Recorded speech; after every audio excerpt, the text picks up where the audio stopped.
아, 하나님 말씀 사도행전 2장 41절 42절 말씀입니다. 사도행전 2장 41절 42절 말씀을 보겠습니다. 그 말을 받은 사람들은 세례를 받음에 이날에 신도의 수가 3,000이나 더하더라. 그들이 사도의 가르침을 받아 서로 교제하고 떡을 떼며 오로지 기도하기를 힘쓰니라. 기도하겠습니다. 아버지 하나님, 오늘도 주의 성령으로 역사하여 주옵소서. 하나님의 은혜를 우리가 영으로 알게 하여 주시고 그 영이 생명의 비밀로 우리 안에 누려지게 하여 주옵소서. 우리에게 주신 이 복음이 성령과 능력과 큰 확신으로 오늘 우리에게 믿음으로 누려지게 하여 주옵소서. 감사드리고 우리 주님 예수 그리스도 이름으로 기도하옵나이다.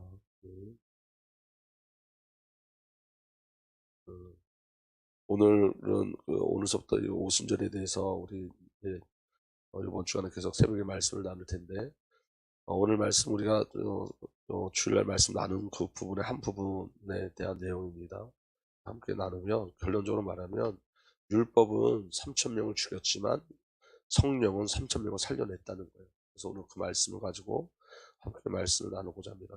먼저 맥주절의 의미, 그 오순절의 의미를 알아야 되는데, 첫 번째 맥주절의 의미는 뭐냐면 레위기 23장 10절에서 11절 보면 초실절에 대해서 먼저 나와요. 초실절. 너는 이스라엘 자손에게 말해라. 그들에게 다음과 같이 이르라.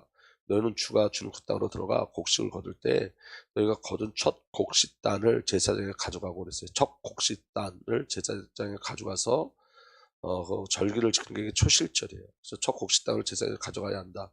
그럼 제사장이 그 곡식단을 주 앞에 흔들어 바칠 것이며 주가 너희를 반길 것이다. 제사장 그것을 안식일 다음날 흔들어서 바쳐야 한다. 안식일 다음날. 늘 절기의 제사는 안식일서부터 시작인데 초실절은 언제죠? 안식일 다음날이에요. 그러니까 이 첫 곡식단은 첫 열매 되시는 부활하신 예수 그리스도를 예표하는 거죠. 그리고 오순절의 시작은 그 초실절부터 시작한다는 거예요. 그래서 레위기 23장 15절에서 16절 보면 너희가 안식일 다음날 곡식단을 흔들어 바친 그날로부터, 그러니까 초실절서부터 초실절 그날로부터 7주간을 꼭 차게 채우고 7일이 49잖아요. 그죠? 49일. 거기에다가 7번째 안식일 다음날까지도 하면 꼭 50일이 될 것이다. 그때 너희는 핵곡식을 주에게 곡식제물로 바쳐야 된다. 이게 맥주절이란 말이에요.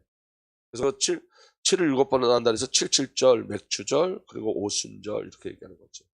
그러니까 이 말은 무슨 말이냐면, 그 맥주절의 의미가 뭐냐면 첫 열매 대신 그리스도를 받아서 먹고, 첫 열매 대신 그리스도를 증거하고, 첫 열매 대신 그리스도를 수확하는 절기란 말이에요. 그게 오순절이에요. 근데 그 오순절의 절기가 언제라 그랬죠? 6월절은 이미 구원받은 거고, 오순절은 지금 구원을 누리고 가는 거예요. 그러니까 우리가 지금 성령께서 우리를 보호하고 인도하시는데, 성령께서 우리를 보호하고 인도하시는 방법이 뭐라는 거예요? 첫 열매 대신 그리스도를 먹고, 첫 열매 대신 그리스도를 증거하고, 첫 열매 대신 그리스도를 수확하는 거라고요. 그러니까 그게 저와 여러분들에게 후대고 제자고 민족이고 열방이 되어지는 거예요. 그러니까 주의 보호하심은 언제 일어나냐면, 주의 보호하심이 언제 일어나느냐, 이거 말이 잘못됐고요. 주의 보호하심이 어떻게 나타나냐면, 저와 여러분들에게 주의 보호하심이 어떻게 나타나냐면, 우리가 그리스도를 말하는 것으로 주의 보호하심이 우리에게 나타나는 거예요. 아멘. 그러니까 저와 여러분들이 예수를 말할 때, 그 예수를 말하는 순간 저와 여러분들이 하나님의 그 보호와 인도 속에 있는 거예요. 왜냐하면 예수를 말하는 그 순간에 흑암이 무너져요. 그리스도가 증거되고 선포되는 그 순간에 사망이 무너져요. 아멘. 그러니까 주님이 우리를 보호하는 방법이 뭐라고요? 우리로 예수를 말하게 하는 거라고요. 우리로 그리스도를 증거하게 하는 거예요. 그게 오순절의 비밀이었던 거예요. 우리를 이끌어 가시는, 보호하시고 인도하시는 하나님의 방법이었던 거예요. 근데 그 비밀이 어떻게 와야 되냐면 말씀으로 와야 돼요. 말씀. 우리가 어떻게 하나님의 뜻, 하나님의 소원, 하나님의 목적, 그리고 정확하게 어떻게 그리스도의 비밀을 말할 수 있냐면 말씀이죠. 그래서 두 번째 오순절의 비밀은 뭐냐면 말씀을 받은 거예요. 시내산에서 이스라엘 백성들이 말씀을 받은 것이 오순절 그날이었다는 거예요. 오순절 그날. 아멘. 이스라엘 백성들이 6월절에서 나와서 시내산의 말씀을 받는 그날이 오순절, 딱 50일 때 되는 날 말씀을 주신 거예요. 그러니까 오늘 저와 여러분들이 그리스도를 무엇으로 누리냐면 말씀으로 누리죠. 그리스도를 무엇으로 선포하냐면 말씀으로 선포하죠. 우리가 그리스도를 무엇으로 먹냐면 말씀으로 먹죠. 아멘. 그리고 이제 그 그리스도의 비밀이 영으로 우리에게 오셔야 되는 거예요. 영. 아멘. 그래서 초대교회는 성령으로 오셨죠. 그래서 예수 그리스도의 부활 후 50일에 첫 열매 되신 예수 그리스도 부활, 그러니까 초실절 50일 이후에 성령이 오셨어요. 아멘. 그래서 사도행전 2장 1절에 4절 보면 오순절이 되어서 그들은 모두 한 곳에 모여 있었다. 그때 갑자기 하늘에서 세찬 바람이 부는 듯한 소리가 나더니 그들이 앉아있는 온 집 안을 가득 채웠다. 그리고 불길이 솟아오를 때 혓바닥처럼 갈라지는 것 같은 셔들이 그들에게 나타나더니 각 사람이 내려 앉았다. 그들은 모두 성령으로 충만하게 되어 성령이 시키는 대로 각각 방언으로 말하기 시작하였다. 그러니까 성령이 오셔요. 아멘. 그리고 여러분 성령이 오시면 곡식을 출수할 수 있게 되는 거예요. 그때 비로소 그리스도의 비밀을 누릴 수 있는 거예요. 여러분 성령이 아니면 우리가 예수를 알 수가 없어요. 아멘. 성령이 아니면 예수를 증거할 수 없어요. 그러니까 오직 성령이 임하시면 땅끝까지 이르러 가는데 그 땅끝까지 이르는 비밀이 뭐냐면 추수와 수확이라는 거예요. 그리스도의 비밀을 말하고 증거하고 선포하는 거예요. 그게 오순절의 역사심이에요. 아멘. 그래서 여러분 그 오순절에 50이라는 숫자는 이게 하나님의 완전한 숫자를 이야기하는 거예요. 완전한 숫자. 아멘. 그래서 여러분 오순절은 첫 열매를 드린 날이고 율법이 수여된 날이고 성령이 임하시고 교회가 시작된 날이에요. 50일이 이 비밀인 거예요. 50일은 또 신을 얘기하죠. 해방과 구원, 부리던 종을 놓아주고 땅 원래 주에게 돌아갈 완전한 회복을 얘기해요. 그래서 하나님 6월절을 통해 자기 백성을 죄와 사탄에서 구원하셨고, 아멘. 하나님의 말씀을 선포하셨고 오순절을 통해서 자기 백성을 첫 열매신 그리스도와 연합을 이루어, 아멘. 그리스도와 함께 부활의 열매가 되게 하시고 성령으로 그리스도의 생명의 열매를 수확하는 삶을 주신 거예요. 이게 구원이에요. 아멘. 그럼 이 수확의 열매가 언제까지죠? 수장절까지. 아멘. 그래서 수장절은 아직은 아니지만 우리에게 주어진 구원의 완결이에요. 그래서 6월절은 이미요. 그리고 오순절은 지금이고, 아멘. 그리고 수장절은 우리에게 반드시 올 아직의 비밀인 거예요. 이 모든 것이 다 구원인 거예요. 구원을 이야기하는 거예요. 그래서 절기는 그리스도 예수 안에서 구원을 이야기하는 거예요. 근데 중요한 건 뭐냐면 이 구원을 영으로 누려야 된다는 거예요. 영으로. 그래서 큰 두 번째 보면 율법은 사망을 갖고 오지만 성령은 생명을 갖고 와요. 율법 아래는 반드시 사망이 와요. 그래서 여러분 출애굽기 32장 26절 28절 율법을 가져올 때 어떤 일이 벌어졌죠? 그들이 뭐 하고 있었어요? 금송아지 만들고 있었어요. 그래서 여러분 출애굽기 32장 26절 28절에 그렇게 있어요. 모세는 진 어귀에서 외쳤다. 누구든지 주님의 편에 설 사람 나에게 나오십시오. 그러자 레위 자손이 모두 그에게 모여갔다. 그가 또 그들에게 말하였다. 이스라엘 주 하나님이 이르기를 너희는 각기 허리에 칼을 차고 진의 이문에서 저문을 오가며 저마다 자기의 친족과 친구의 이웃을 닥치는 대로 찔러 죽여라. 이 말은 나를 죽이라는 말이에요. 그럼 모세가 그 하나님이 주신 그 돌판을 갖고 왔는데 그 돌판이 어떻게 됐죠? 깨졌죠. 그 깨지지 않으면 다 죽는 거예요. 아멘. 그 돌판이 깨짐으로 말미암아 그 어떤 일이 벌어지냐면 예수가 깨진 거예요. 예수가 죽으시는 거예요. 아멘. 예수가 죽으심으로 그 율법을 지켜내시는 거예요. 그래서 여러분 여기 이렇게 돼 있어요. 레위 자손은 모세의 말한 대로 바로 하니 그날 백성 가운데 어린 자와 3,000명쯤 죽었다. 죽은 거예요. 율법 안에서 다 죽게 돼 있어요. 아멘. 근데 성령으로 말씀이 증거될 때 생명의 역사가 일어났죠. 그의 말을 받아들인 사람은 세례를 받았다. 이렇게 해서 그날의 신도의 수가 약 3,000명이나 늘어났다. 3,000명이 죽었는데 성령 안에서 3,000명이 살아나는 역사가 일어나는 거예요. 그러니까 여러분 말씀이 율법이 아니라 영으로 와야 되는 거예요. 아멘. 그래서 여러분 율법은 사람을 죽이고 영은 사람을 살려요. 그래서 여러분 고린도후서 3장 6절에 이렇게 돼 있어요. 하나님께서 우리에게 새 언약의 일꾼이 되는 자격을 주셨습니다. 이 새 언약은 문자로 된 것이 아니라 율법으로 된 것이 아니라 문자로 된 것이 아니라 영으로 된 것입니다. 아멘. 문서는 사람을 죽이고 율법은 사람을 죽여요. 영은 사람을 살립니다. 여러분 성령이 우리에게 오시면 살아나는 역사가 일어나는 거예요. 말씀이 영으로 오셔야 되는 거예요. 아멘. 자, 여러분 제가 오늘 여기서 말씀을 전하는데 저는 이전에 이 새벽을 굉장히 중요시 여긴 게 뭐냐면 저 그때 그 성경에 이 어떤 교리적이나 구원에 대한 것들을 가르치기를 너무 힘썼어요. 제가 정말로. 근데 지금 그렇게 하잖아요. 왜냐하면 하나님 우리가 가르침 받기를 원하지 않으세요. 말씀이 영으로 들어오기를 원하세요. 말씀이요. 그러니까 여러분 말씀이 영으로 전달되기를 소망하죠. 이제는. 그러니까 오늘 저와 여러분들에게 말씀이 영으로 오셔야 돼요. 이 말씀을 여러분 지식적, 이성적으로 깨닫는 게 아니라 말씀이 영으로 오면 그 말씀이 성령과 능력과 큰 확신으로 우리에게 임하는 거예요.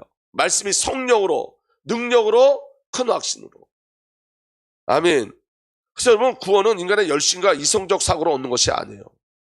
구원이 포기된다고 말하는 자들은 인간이 무엇인지 전혀 알지 못하는 거예요. 인간이 뭔지. 죄가 뭔지 몰라서 그렇게 얘기하는 거예요.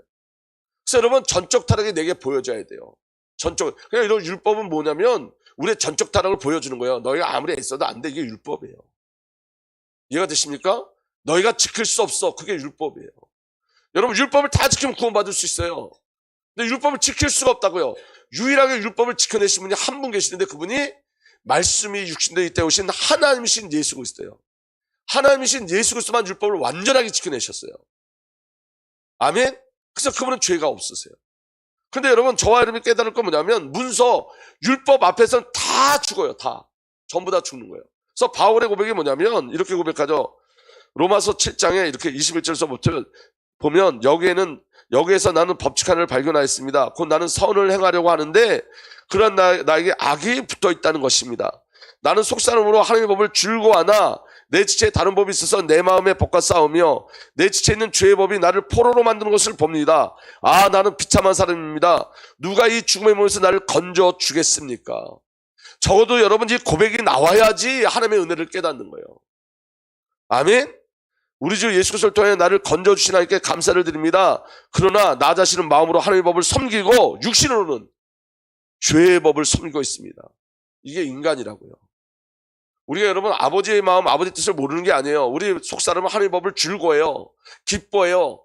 근데 여러분 육신은 저와 여러분들 어디로 끌고 가냐면 사망으로 아직도 끌고 가고 있다고요. 언제까지 이 싸움을 하죠? 장막절이 이르는 그날까지예요. 이때에서 계속 그 싸움을 해요. 지금 사도 바울이 나는 비참합니다. 난 죽을 것 같아요. 이게 우리에게 있어야 된다고요. 난 정말 죽을 것 같은 이 고통이 우리에게 있어야 되는 거예요. 그때 비로소 이게 우리 힘으로 되지 않는다는 걸 깨달아요. 그래서 사도 바울이 뭐라고 얘기하냐면 로마서 8장 1절에서 2절 그러므로 그리스도 예수 안에 있는 사람은 정죄를 받지 않습니다. 그것은 그리스도 예수 안에서 생명을 누리게 하는 성령의 법이 아멘? 성령이 생명을 누리게 한다고요. 성령이 우리를 죄에서 그리스도로 자꾸 이끌어가는 거예요. 아멘? 그리스도 예수 안에서 생명을 누리게 하는 성령의 법이 당신을 죄와 죽음의 법에서 해방하여 주었기 때문입니다. 그래서 여러분 육신은 율법으로 나를 정죄하지만 성령 하나님은 나를 그리스도 예수 안에서 자유롭게 하세요. 그래서 주님은 영이십니다. 주님의 영이 계신 곳에는 자유가 있습니다. 이 말이 뭐냐면 성령 하나님이 나를 그 비참한 가운데서 그리스도로 향하게 한다고요. 우리 죄는 계속 폭로될 수밖에 없고 우리는 이 땅에서 계속 죄를 지을 수밖에 없어요. 아멘? 근데 여러분 우리는 계속 죄를 지을 수밖에 없는 우리를 위해서 주님이 이미 죄를 해결하셨다고요. 그래서 성령께서 우리를 죄를 해결하신 그리스도께서 이끌어 가시는 거예요. 이때에서 여러분 천국 간다는 것은 우리가 천국에 간다는 것은 너무 중요한 건 뭐냐면 이전에 메리고에 있을 때 이정수 전사가 아이들 앞에 설교할 때 이 얘기를 했어요. 그래서 제가 그때 그 마음이 내 안에 담겨졌는데 여러분 지옥은 죄를 안 진 사람이 천국은 죄를 안 진 사람이 가는 게 아니라 천국은 죄를 해결받은 사람이 가는 거예요. 지옥은 죄를 지은 사람이 가는 게 아니라 죄가 해결받지 못한 사람이 지옥 가는 거예요. 그래서 수십 년 전에 그 얘기를 했는데 제가 그때 그 말이 확 왔어요. 이때에서 여러분 저와 여러분들이 죄를 안 짓고 사는 게 아니에요. 죄를 해결받고 간 거지. 그리스도께서 저와 여러분들을 해결하신 거예요 이미. 그러니까 여러분 우리에게 애통함이 있어요. 비참함이 있어요. 근데 그때 성령께서 그 비참함 속에서 우리를 건져주신다고요. 예수가 이때 오신 목적, 예수의 십자가에서 피 흘리신 목적을 알게 하신다. 하나님의 사랑이 어떤지 알게 하신다고요. 여러분 경륜적 사랑이라는 게 뭔지 알아가길 예수로 축복합니다. 하나님의 절대적 사랑인 거예요. 저와 여러분들 개입하고 관여할 수 없는 하나님의 절대적인 사랑. 아멘. 그래서 하나님의 은혜는 뭐냐면 말씀이 문자가 아닌 영으로 오게 하시는 거예요. 영으로. 아멘. 율법으로 인하여 사망이 오는 것은 율법이 악하기 때문이 아니라 우리가 율법을 지킬 수심이 없기 때문에 율법으로 인해 사망이 오는 거예요. 율법이 악한 거 아니에요. 율법은 좋은 거예요. 아멘. 우리가 하나님을 사랑하는 것보다 나를 더 많이 사랑하고 있어요. 그게 우리에게 일어나는 비참함이에요. 오늘 지금 사도 바울이 나는 비참합니다. 이게 무슨 고백인지 아시겠어요? 이게 우리에게 있잖아요. 우리도 우리의 마음으로는 주님을 너무너무 사랑하기를 원하는데 우리가 언제 비참하게 여겨지죠? 그 사랑을 이겨내지 못할 때, 그 사랑에 순종하지 못할 때, 순복하지 못할 때, 그 사랑을 받아들이지 못할 때 우리는 죄를 더 사랑하죠. 여러분, 나를 더 사랑한 것이 성도의 고통이에요. 여러분, 저와 여러분들의 고통이 어디에 있어요? 내가 하나님보다 나를 더 사랑하는 곳에 있어요. 생명보다 생존을 의지하는 곳에 있어요. 그게 우리의 비참함이에요. 내가 주를 위해서 살려고 하는데 살지 못하는 게 우리에게 고통이죠, 사실은. 율법을 지키지 못하는 자기 한계가 성도의 고통이에요. 그래서 여러분, 성령을 구하는 거예요. 성령이 아니면 안 되는 거예요. 여러분, 바울은 자기 자신을 비참하다고 말하고 죽음의 몸에 묶여있다고 호소하죠. 이건 여러분, 죄와 윤리와 도덕을 말하는 게 아니에요. 하나님과의 관계를 얘기하는 거예요. 무슨 말씀인지 이해가 되세요?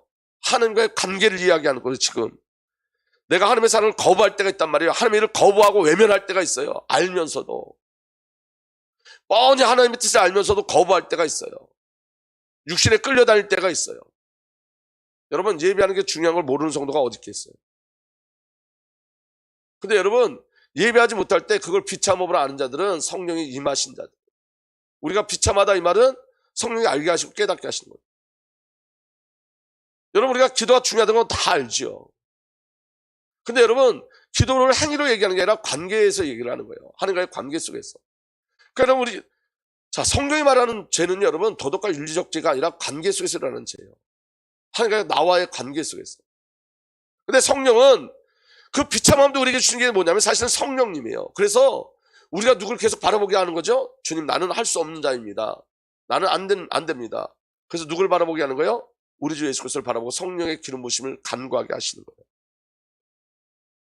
자, 여러분, 성령께서 예수 그리스도 안에서 새로운 길을 발견하게 하시죠.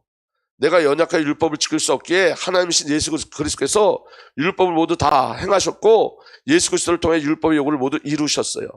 성령 하나님께서 나를 육신의 생각과 삶에서 나를 건져내시죠. 성령 하나님께서 나를 예수 그리스도의 십자가와 부활로 찾고 이끌어 가시는 거예요.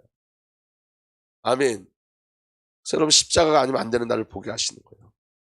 성령께서 문자의 세계가 아닌 영의 세계를 살게 하시는 거예요. 영의 세계. 영적인 세계. 아멘. 성령께서 나에게 그리스도의 빛으로 채우시죠. 말씀의 영으로 나를 계속 채우세요. 성령 하나님께서 우리에게 은혜의 뜻이 무엇인지 알게 하시고 성령께서 우리를 문자로 가르치는 것이 아니라 영으로 가르치세요. 어느 날 말씀이 영으로 싹 내 안에 들어와요. 믿음으로 들어와요. 여러분, 오순절의 축복이 뭐냐면 성령을 통해 성령을 알게 하시고 성령을 통해 성령을 알게 하시고 성령의 약속신 예수 그리스도로 우리를 인도하시고 우리를 사망에서 생명의 나라로 옮기신 거예요. 여러분, 사도행전 2장 37절 42절에 이렇게 돼 있어요. 사람들이 이 말을 듣고 마음에 찔려, 이제 베드로가 그리스도에 대해서 복음에 대해서 증거하니까 사람들이 이 말을 듣고 마음에 찔려 형제들이여 우리가 어떻게 하면 좋겠습니까? 하고 베드로와 다른 사람들에게 말하였다. 베드로가 대답하였다. 회개하십시오. 그리고 여러분 각 사람은 예수 그리스도의 이름으로 세례를 받고 죄 용서를 받으십시오. 그리하면 성령을 선물로 받을 것입니다. 이 약속은 여러분과 여러분의 자녀와 또 멀리 떨어져 있는 모든 사람, 곧 우리 주 하나님께서 부르시는 모든 사람에게 주신 것입니다. 그 약속이 뭐죠? 예수를 믿어 구원받는 거예요. 베드로는 이 밖에도 많은 말로 증언하고 삐뚤어진 세대에서 구원받으라고 그들에게 권하였다. 그의 말을 받아들인 사람들은 세례를 받았다. 이렇게 해서 그날의 신도의 수가 약 3,000명이나 늘어났다. 그들은 사도의 가르침에 몰두하며 서로 사귀는 일과 빵을 떼는 일과 기도에 힘썼다. 이게 영의 일이라고요. 아멘? 사도의 가르침에 몰두하는 것 영의 일이에요. 서로 사귀는 일 영의 일이에요. 빵을 떼는 교제하는 일, 기도에 힘쓰는 일 전부 다 영의 일이에요. 율법 안에서 죽은 3,000명이 살아난 거예요. 아멘. 여러분, 베드로가 설교할 때 거기 모여진 15개의 모든 열방의 사람들이 세 방언을 통해서 그 말씀을 들었어요. 아멘. 베드로의 설교를 모든 사람이 다 들었다는 건 뭐냐면 거기 있었던 사람들이 방언을 이야기했잖아요. 이제 쉽게 얘기하면 이거예요. 베드로를 통해서 주시는 모든 말씀을 각자의 나라의 방언으로 통역해서 듣게 하셨다고요. 그게 세 방언이에요. 아멘. 그 세 방언이 뭐냐? 그리스도예요. 그리스도. 그 세 방언으로 말할 때 어떤 일이 벌어지기 시작했어요? 그 세 방언의 성령의 기름 부음이 일어나니까 성령의 기름 부음에서 세 방언의 역사가 일어나니까 살리는 역사가 일어났어요. 그 방언을 통해서 뭐라 그랬죠? 하나님의 큰 일을 말하게 돼. 하나님의 큰 일을 말했다. 방언을 통해. 하나님의 큰 일이 뭐죠? 예수가 그리스도. 성령이 임하시면 우리에게 새 방언이 일어나요. 예수가 그리스도 말하기 시작해요. 그럼 여러분 생명 역사 일어나요. 그게 영의 일이라고. 영의 일. 그래서 여러분 하나님의 약속이 우리에게 있어요. 여러분 예수 그리스도의 모든 삶은 성령으로 해요. 성령으로 예수 그리스도의 모든 사역이 성령으로 진행되었어요.